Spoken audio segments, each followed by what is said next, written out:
Will Dawkins. Hey, Will. Hey, good morning, fellas. Good morning. Thanks for having me on. Thanks for joining us. So you went to Emerson, which is in Boston. Kind of grew up in. Are you from Boston? I'm from Springfield, Mass. About 90 miles east. Okay. Are you a Red Sox You're a Mass fan? guy. Did you go to Fenway all the time? I went to Fenway all the time, but I am not a Red Sox fan, believe it or not. Oh, wow. How about Patriots fan? I mean, that's a good franchise to root for. A lot of Super Bowl titles. So I would say this. I lived in downtown Boston for about 4 or 5 years during the college hot streak, and I was able to see a Patriots parade, 2 of them, a Celtics parade, and a Red Sox parade, and I'm not a fan of either 3 of the teams. Wow. Wow, look at that. I enjoyed that, but Championship City while I was there. So Why aren't you a Red Sox fan? Who did you root for? So I'm one of those babies that grew up in the Ted Turner TBS era and would come home every day with my uncle, and he would just watch Braves games with me. So at early age, I became a Braves fan. You love Chipper. You love Chipper Jones. Chipper Jones, Andrew Jones, David Justice, Mark Lemke, those guys. Like, that's the throwback. Yeah. Mark Lemke. Interesting. All right. All right, so this is kind of Was there a Boston connection, though? I thought someone was going to say something about a Boston connection. I'm not from Boston, but my mother, it's a long story. My mother's boyfriend, when we were growing up, he lived with us, and he was a huge Red Sox fan, so I would go to Boston every summer for about 10 straight years. So I went to Fenway a bunch. Yeah. Hard to beat Fenway. Classic. Oh, it's Classic. great. Yeah, it's It's hard to great. beat it.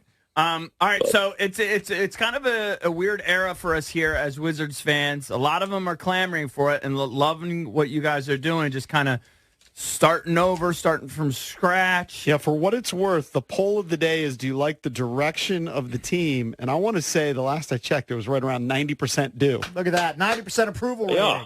Mm-hmm. Yeah. Hey, that's hard to find in this city. That's pretty darn hard. Yeah, There it is, 88%. It's almost impossible. Can you kind of just go through everything? I know that you can't comment on certain things that haven't happened yet, but I'm pretty sure you could comment on Coulibaly. When did he kind of get on your radar, and what is it that you love about him, and how does he fit into kind of a rebuild? Yeah, first I would say it was a great night for the NBA. We got a lot of young talent coming into the league, but it was also a great night for the Wizards, so I'm glad that people are excited about it. With him specifically, with Bilal, he's someone that I personally have been tracking for the last year and a half, some change, I would say. He started coming on a little bit late and had a really good summer for the French national team.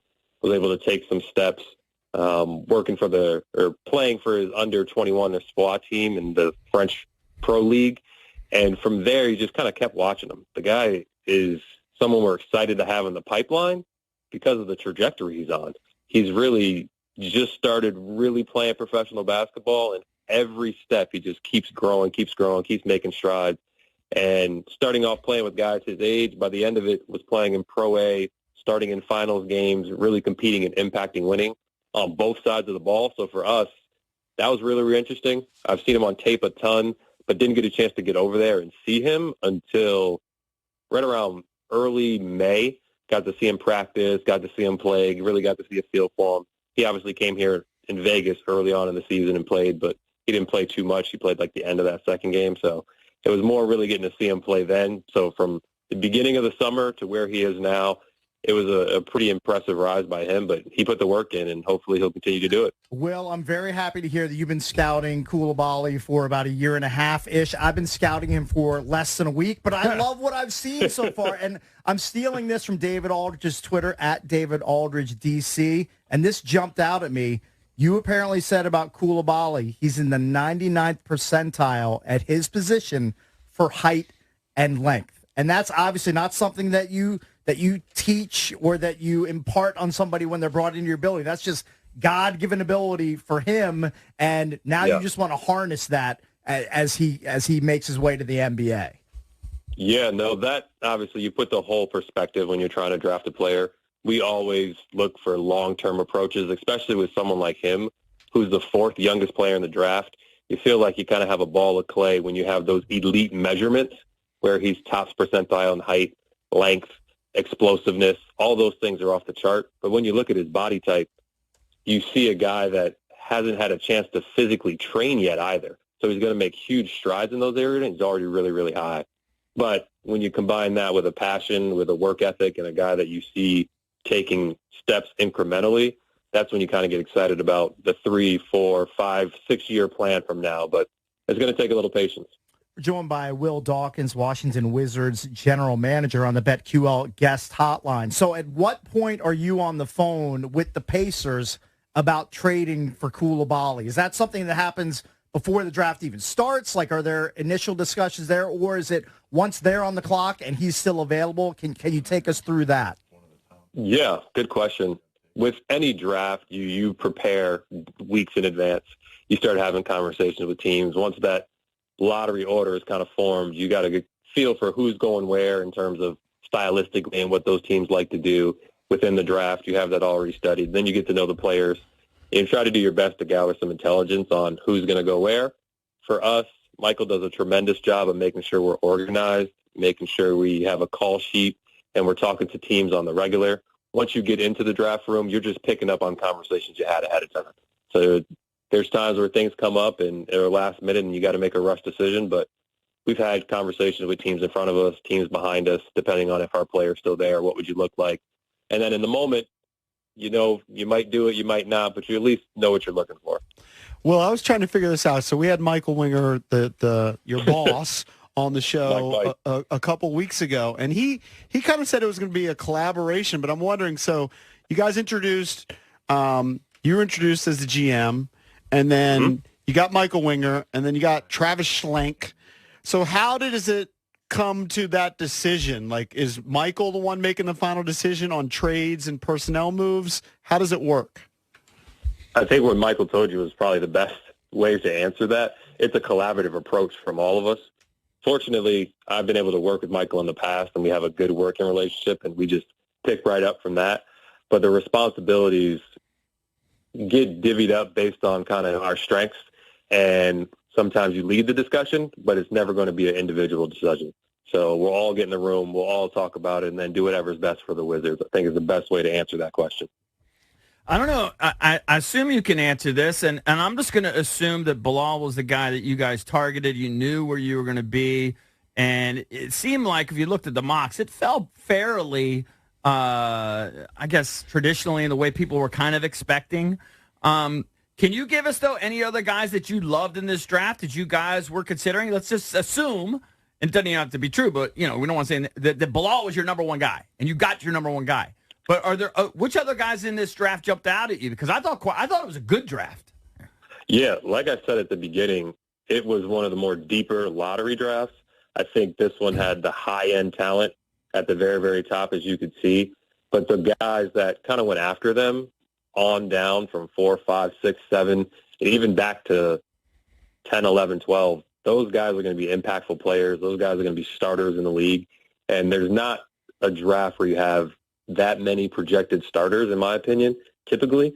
So we were excited where we were at. We were very comfortable where we were at, but we knew Bilal was the guy we wanted to target. And once we got close enough to move up for those 2 second-round picks to do it and ensure you got our guy who we feel like has a chance to be as good as many of those players that went ahead of him, we took advantage of that. Talking to Will Dawkins, the new GM of your Washington Wizards, I actually want to take a step back.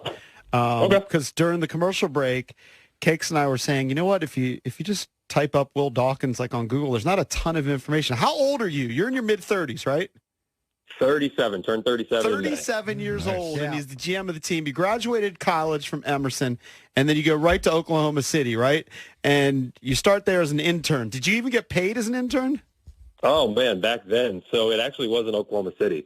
The week before graduation, Sam Presti, who's the GM in Oklahoma City. We both went to Emerson College, and he had just gotten the job. And he called my college coach and said, hey, do you have any grunt interns I can run into the ground and they won't say anything?